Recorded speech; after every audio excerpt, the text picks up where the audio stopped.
अऊज़ु बिल्लाहि मिनश शैतानिर रजीम बिस्मिल्लाहिर रहमानिर रहीम अस्सलामु अलैकुम वरहमतुल्लाहि वबरकातुहू। दोस्तों, रिज़्क़ की तंगी दूर हो जाएगी, सूरह वाक़िया इस तरह पढ़ा करें।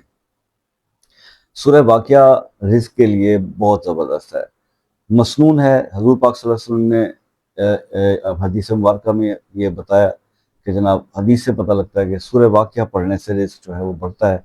तो सूरह वाक़िया मसनून वजीफ़ा है, पढ़ना चाहिए। अच्छा, इशा की नमाज के बाद अक्सर लोग पढ़ते हैं, कई लोग मगरिब की नमाज के बाद पढ़ते हैं।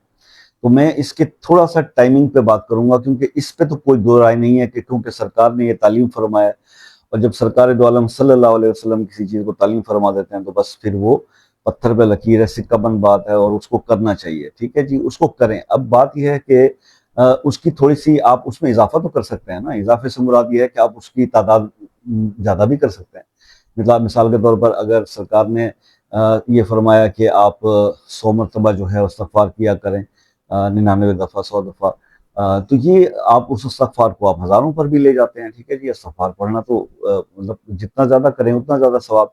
तो इसी तरह से जो हमने बुज़ुर्गों से सीखा कि अब अगर आपके रिज़्क़ के मामलात बेहतर नहीं हो रहे, और ये भी तालीम फरमा दिया गया सरकार दो आलम सल्लल्लाहु अलैहि वसल्लम की तरफ से कि सूरह वाक़िया से रिज़्क़ बढ़ता है, तो फिर आप इसको थोड़ा सा मज़ीद पढ़ लें।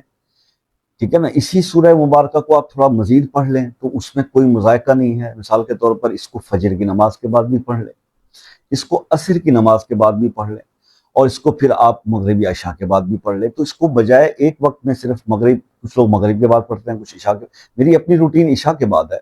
ठीक है, लेकिन मैं असर के बाद भी ज़रूर पढ़ता हूँ, कभी कभी असर के बाद, और कभी फजर में भी वक्त मिले तो उस वक्त भी वज़ाइफ की तादाद बहुत ज़्यादा है। तो कहने का मकसद ये है कि इससे रिज़्क़ में नो डाउट बहुत ज़्यादा इजाफा होता है। और वो जो लोग सूरह वाक़िया को असर से पढ़ रहे हैं और अभी तक उसके हालात में उनपे बेहतरी नहीं आ रही, पहले तो वो अपना असेसमेंट करें कि उनसे कहाँ गलती हो रही है, कौन सा ऐसा गुनाह है जो उनसे रिपीटेडली हो रहा है, तौबा करने के बावजूद भी हो पा रहा है, जिसको वो गुनाह समझ ही नहीं रहे। मिसाल के तौर पर रूटीन में झूठ बोलना, गाली देना, किसी का दिल दुखाना, ये कर रहे हैं, तो उस पर थोड़ा कंट्रोल करें, और उसके बाद सूरह मुबारका की तादाद में थोड़ा इजाफा कर लें। फजर के बाद भी पढ़ लें, असर के बाद भी पढ़ लें, और मगरिब या इशा के बाद भी पढ़ लें। तो फिर आप देखें कि आपके रिज़्क़ की जो तंगी है वो अल्लाह के हुक्म से दूर होना शुरू हो जाएगी, क्योंकि सूरह मुबारका में बहुत ज़बरदस्त। अब यकीन करें कि जब हमने इसको पढ़ना शुरू किया, तब मैं कोई हाफिज़ कुरान तो नहीं हूँ, लेकिन सूरह वाक़िया यानी ये कुछ ऐसी सूरतें हैं जो ऐसे याद होती हैं कि मतलब समझ भी नहीं आता, कि खुद ब खुद ही हिफ्ज़ हो जाती हैं। तो सूरह वाक़िया उन्हीं सूरतों में से एक है, क्योंकि इसको जब कसरत से पढ़ा जाए, अब जैसे मुझे ये सूरत पढ़ते पढ़ते ही वो हिफ्ज़ हो गई, सूरह मुज़म्मिल पढ़ते पढ़ते हिफ्ज़ हो गई। मतलब ये सूरतें ऐसी बरकत वाली हैं।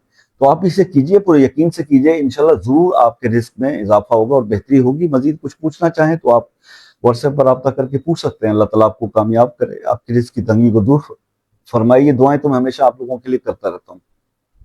बस एक मैसेज वो पावर लाटो वालों के लिए कि यूएसए के लोग पावर लाटो के लिए, और मिलियन प्रोग्राम के लिए यूके वाले लोग राब्ता करें, दूसरे कंट्रीज वाले प्लीज राब्ता ना किया करें। दुआ में याद रखिएगा। इंशाल्लाह जिंदगी रही तो नेक्स्ट वीडियो में मुलाकात होगी, तब तक के लिए इजाजत दीजिए। अल्लाह हाफिज।